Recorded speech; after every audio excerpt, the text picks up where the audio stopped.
ഏതൊരു സിനിമയാണെങ്കിലും especially high budget super hero സിനിമയാണോ പ്രതീക്ഷകൾ വളരെ കൂടുതലായിരിക്കും. അത് കൂട്ടാനായി മനഃപൂർവ്വം ചിത്രത്തിന്റെ അണിയറ പ്രവർത്തകർ കുറെ ഇന്റർവ്യൂ കൊടുക്കുകയും ചെയ്യും. അതവിടെ നിൽക്കട്ടെ.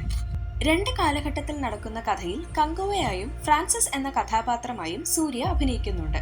കഴിഞ്ഞ 2 വർഷമായി തിയേറ്ററിക്കൽ റിലീസ് ഇല്ലാത്ത സൂര്യയ്ക്ക് ഈ സിനിമയുടെ വിജയം അത്യാവശ്യമായിരുന്നു. എന്നാൽ കൈകൊടുത്ത സംവിധായകൻ സിരുത്തെ ശിവ ആണെന്ന് അദ്ദേഹം ഓർത്തില്ല. ഇത്രയും ദുർബലമായ ഒരു സ്ക്രിപ്റ്റിനെ സൂര്യ എത്ര കഷ്ടപ്പെട്ടാലും കരകയറ്റാൻ പറ്റില്ല എന്ന് ആദ്യ ദിനത്തെ റിപ്പോർട്ട് കണ്ടപ്പോൾ നമുക്ക് മനസ്സിലായി കാണും. സൂര്യയെ പോലെ ഒരു നല്ല നടന് പോലും കീറി വിളിച്ചുകൊണ്ട് ഓവർ ആക്ടിങ് ചെയ്യേണ്ട അവസ്ഥ ഉണ്ടാവുക എന്ന് വെച്ചാൽ അത് എന്ത് കഷ്ടമാണ്. നായികയാണോ അതോ ഗസ്റ്റ് അപ്പിയറൻസ് ആണോ എന്ന് സംശയം തോന്നുന്ന റോളിൽ ദിശ പട്ടാണി വെറുപ്പിച്ചിട്ട് പോകുന്നുണ്ട്. ബോബി ഡിയോൾ എന്തൊക്കെയോ പ്രതീക്ഷിച്ചു വന്നിട്ട് നായകനുമായുള്ള ആദ്യ ഫൈറ്റിൽ തന്നെ മരിച്ചു കൊടുക്കുന്ന നല്ല കഥാപാത്രമായി അവസാനിക്കുന്നു. വെറുപ്പിക്കലിന്റെ അങ്ങേയറ്റത്തേക്ക് പ്രേക്ഷകനെ കൊണ്ടുപോകാൻ ഒരു ചെറിയ പയ്യനും ഇതിലുണ്ട്. 2 കാലഘട്ടത്തിലും മാറി മാറി വന്ന് വെറുപ്പിച്ചിട്ട് പോയിട്ടുണ്ട് ആ ചെക്കൻ. ചില സീൻസിൽ CGI വർക്ക് നന്നായി വന്നപ്പോൾ ചിലത് പടം വരച്ചു വെച്ചിരിക്കുന്ന ഫീല് തന്നിട്ട് പോയി. ഇനി ശരിക്കുമുള്ള താരം മ്യൂസിക് ഡിപ്പാർട്ട്മെന്റ്.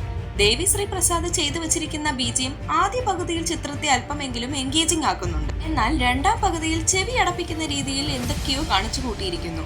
നടക്കുന്നതൊന്നും പ്രേക്ഷകർ ശ്രദ്ധിക്കാതെ ചെവി അടച്ചിരിക്കണമെന്ന് ആർക്കോ ഒരു വാശിയുള്ള പോലെ.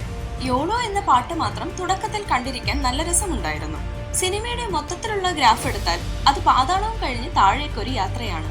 അതിനെ ഇനി ക്ലൈമാക്സിൽ വരുന്ന ഒരു സർപ്രൈസ് താരം ഒന്നും വിചാരിച്ചാൽ ഉയർത്തിക്കൊണ്ടുവരാൻ പറ്റില്ല. അതിന്റെ കൂടെ ഇനി 2ാം ഭാഗവും വരുമെന്ന്.